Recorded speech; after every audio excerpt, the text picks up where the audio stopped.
Good morning, dear students. Welcome back to our class. We are doing chapter 4, analytical chemistry. And in our previous class, we discussed about what do we mean by analytical chemistry, the different ways by which we analyze a given sample, and the reagents, special reagents that we will be studying.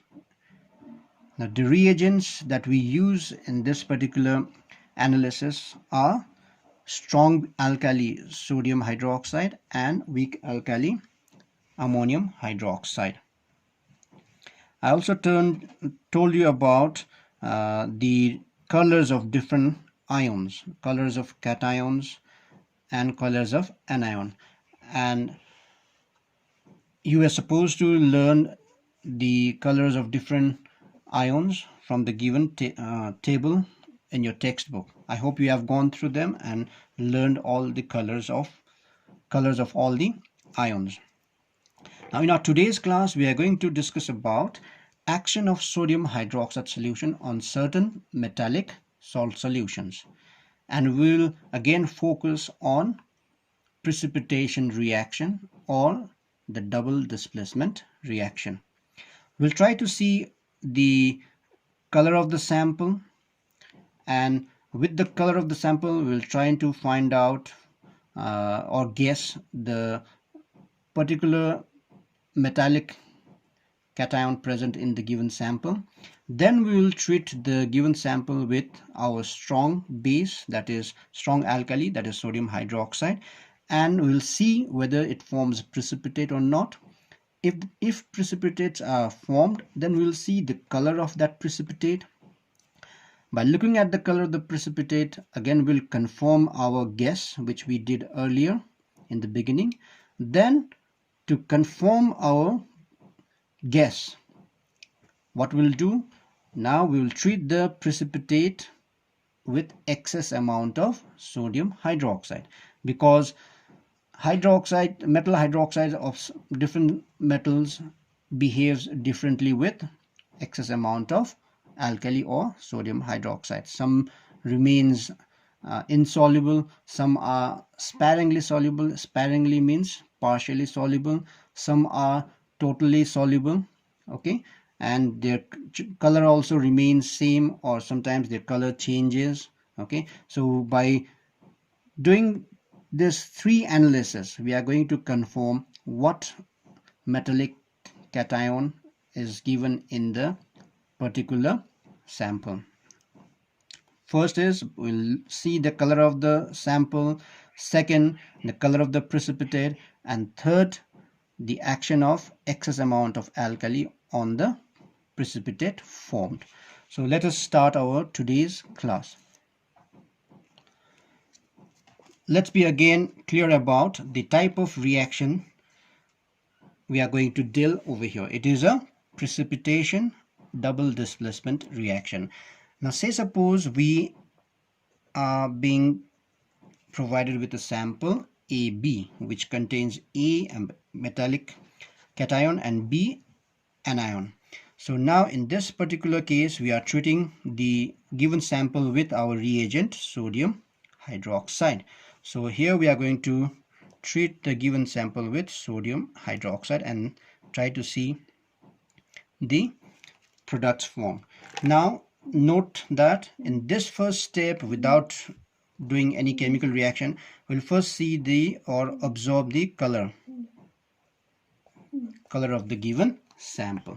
So first we'll absorb the color of the given sample. For example, say suppose the color of the given sample is say suppose blue. What we can guess now, the sample might contain copper cupric cation, because cupric cations are blue in color, okay. If the color of the sample is colorless, then we have wide range of options. The sample might contain ammonium ion, sodium ion, potassium, calcium, magnesium, lead, zinc, because all these ions are colorless, okay. So now the first reaction, the first stage is to note the color of the sample. Second stage, Now we'll see the reaction. So it is a precipitation reaction, means double displacement. So this metal A will change its place with sodium hydroxide. So it will form AOH. This is metallic hydroxide. And by knowing the valency of A and OH, we will find out the final formula of the product form. And this metallic hydroxide formed will be insoluble. That means this will form a precipitate. And we will be left with another salt produced, and that is sodium will now take the place of A. So it will be NaB. Again, by knowing the valency of sodium and B, anion, will be able to write the final formula of the salt produced. So this will be our basic general reaction which we'll be looking for, and we will also see the color of the precipitate formed. Okay, boys.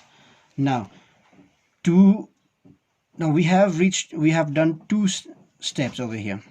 First, we have observed the color of the sample. Second, we have observed the color of the precipitate. Now after this, to confirm our observations, now what we'll do is we'll treat the precipitate formed with excess amount of alkali, and in this particular case we are using sodium hydroxide. And we will see now, after treating this precipitate with excess amount of sodium hydroxide, whether they are soluble or insoluble, or whether they are partially soluble, sparingly soluble. Okay, so by finding out whether the precipitate is soluble in excess amount of hydroxide, insoluble in excess of amount of sodium hydroxide, or are sparingly soluble in excess amount of sodium hydroxide, we can conclude the metal cation present in the given sample. So we will do three steps. One is for the sample, two is for the precipitate, and three is for the excess amount of sodium hydroxide. So we are going to do three-step process to analyze the metallic salt, okay, by treating with sodium hydroxide. So let's see some of the examples given in the book. The first sample or the example given in our book is calcium nitrate. Now, say suppose we don't know that this salt is calcium nitrate. What will be our first observation? Color of the salt. Now this is reagent, this is the sample. Now this sample is colorless in color. It doesn't have any color. So let's go to our color table. So over here, if we see over here, the cation of ammonium, sodium, potassium, calcium, magnesium, aluminum, lead, and zinc, they all are colorless. So the given sample might contain any one of these cations. Okay, so we are not sure about the cation present by just looking at the color of the sample. So we'll move to second stage, that is the reaction of given sample with sodium hydroxide. So we'll do this reaction. Now Ca, I'll write this so that it becomes easy for you. CaNO3 2. Now we'll treat this with sodium hydroxide, NaOH. Now what will be the product? Calcium will take the place of sodium, so it will be calcium hydroxide. Now if you check their valences, calcium has 2, hydroxide has 1, so crisscross it, you'll get CaOH2. Now metallic hydroxide, they are insoluble, so this will be the precipitate which we are interested at. And the second product will be sodium will take the place of calcium, so it will form sodium nitrate. The valency of nitrate is 1, sodium is 1. So this will be the final formula of sodium nitrate. Now, in the second stage, now we have noted the sample of the color. It is color of the sample, sorry, colorless. Now in this stage, now we will again note down the color of the precipitate. So suppose this forms white. In short form for precipitate we can write PPT. So we are getting a precipitate having white color. So now we can say again that this white PPT formed can be of any of the cations, ammonium, calcium, magnesium, lead, anything. It can be anything. Now to be more confirmed, to confirm our two observations, what we are going to do, now we are going to treat this with excess of sodium hydroxide. So when we treat this white PPT with excess amount of sodium hydroxide, then if the white PPT is sparingly soluble,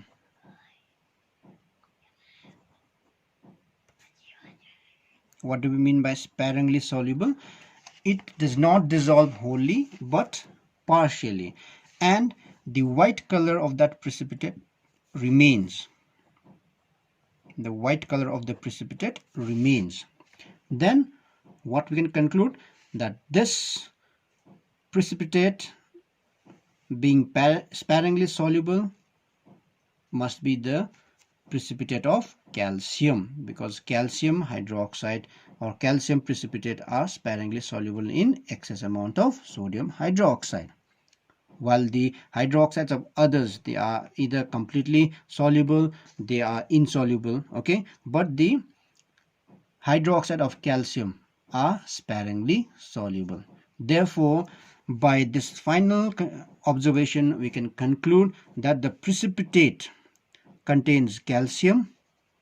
Since the precipitate contains calcium, we can conclude that the given sample contains calcium. So this is a calcium salt. So this is called qualitative analysis, because by doing some chemical reactions we have found out the nature, quality of the sample, and here by nature we understand the substance present in the salt, and the substance present in the salt is metal calcium. Is that clear, boys? Now let's see some other examples from book. Now let us see ferrous salt. Now ferrous salt is a lower valency salt, iron salt, and we know the ferrous cation is light green in color. So by looking at the color of the sample, pale means light green, so pale green, so it must be ferrous salt. Now when we treat this with sodium hydroxide, we also get, here also we get precipitate, and the color of the precipitate is dirty green, gelatinous. Gelatinous means gel like precipitate, okay, and it is a ferrous iron 2 hydroxide. Now to confirm out these two observations, now finally what we do, we treat this dirty green gelatinous PPT with excess amount of sodium hydroxide, and if we treat this with excess amount of sodium hydroxide, then dirty green precipitate becomes insoluble. It is insoluble, then the precipitate remains over there, it does not dissolve. Therefore what we can conclude, by looking at the dirty green insoluble precipitate, we can conclude that the precipitate contains iron, ferrous, and by looking at the color of the precipitate, we can conclude that the given sample contains ferrous as cation. Another example, let's take the higher valency of iron, ferric. Now the color of ferric is yellowish brown. So here we have the color of the sample is yellow. So we can at least guess that the sample might contain iron in higher valency. Now we move to second stage by treating with sodium hydroxide. So when we treat ferric chloride with sodium hydroxide, we get a precipitate having reddish brown PPT. Please remember, ferric cation has yellowish brown color. So this brown color might be from ferric ion. To confirm out these two observations, now we again treat this precipitate with excess amount of sodium hydroxide, and if the result of treating this PPT with excess amount of sodium hydroxide gives reddish brown insoluble PPT, so the PPT here remains insoluble. That means the reddish brown precipitate will still remain as it is. So with this observation, final observation, we can conclude that the precipitate contains iron, ferric, and by looking at the color of these two observations or two reactions, we can conclude that the given sample contains iron in higher valency ferric. Let's take another example, copper salt. Copper, the color of copper cation or cupric is blue. So here the color of the sample is blue. So we can guess that the sample contains copper. If we are not aware of the sample, by just looking at the color, we can at least guess that the sample contains cupric cation. So we have to treat this with sodium hydroxide. When we treat this with sodium hydroxide, say suppose we get pale blue PPT. So the color of that blue color of that copper sulfate fades a little bit. That's why the PPT form will have pale blue PPT. Now we have observed two colors. Now to confirm our two observations, we have to now treat this with excess amount of sodium hydroxide. Now on treating this pale blue PPT with excess amount of sodium hydroxide, if the PPT does not fade away, does not go, then we can conclude that the precipitate is insoluble because the pale blue color still exists. Hence we can conclude that the precipitate contains copper, and by this observation or conclusion, we can finally conclude that the given salt contains copper cation. Okay, let's go to the last example, lead salt. Let's take example of lead salt. Now lead nitrate. So suppose we don't know the sample given over here. Now we'll just first observe the color of the sample. It is colorless because lead is a colorless cation. But there are other cations also which are colorless, which we did in the beginning only. Calcium is also colorless. So we cannot be sure whether this is calcium salt or lead salt. Okay, so to confirm, we'll move to second stage, that is reaction with sodium hydroxide. So when we treat this with sodium hydroxide, now a PPT will be formed, and that PPT will contains color of the PPT is, say suppose, white, lead hydroxide, and it also forms sodium nitrate salt. Now by looking at the color of PPT, again we cannot be sure that this is lead. Why? Because calcium hydroxide is also white in color. So calcium hydroxide is also white. Here lead hydroxide PPT is also white.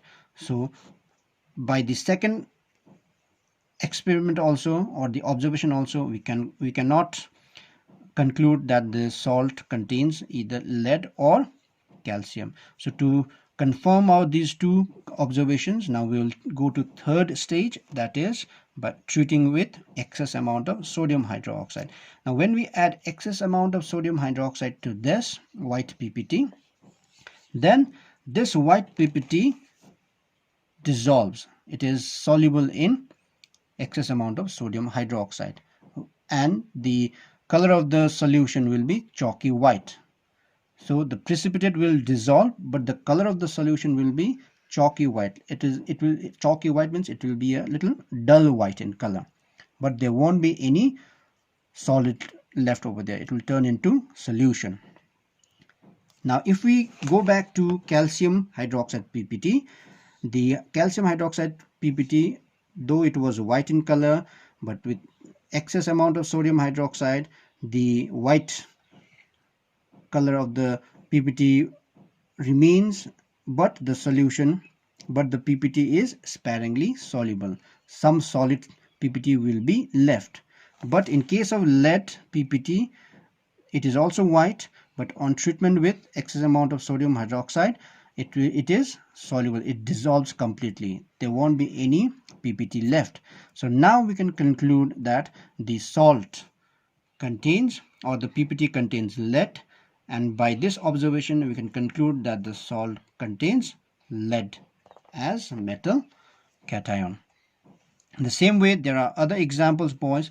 I want you to go through each and every example given in your book, particularly in this section. That means action of sodium hydroxide on some metallic salt solutions. I want you to go through this particular these particular examples with their chemical equations, and stage by stage you learn these type of reactions to analyze the given sample. I hope I have made you clear. If there are any doubts, you can always mail me or WhatsApp me.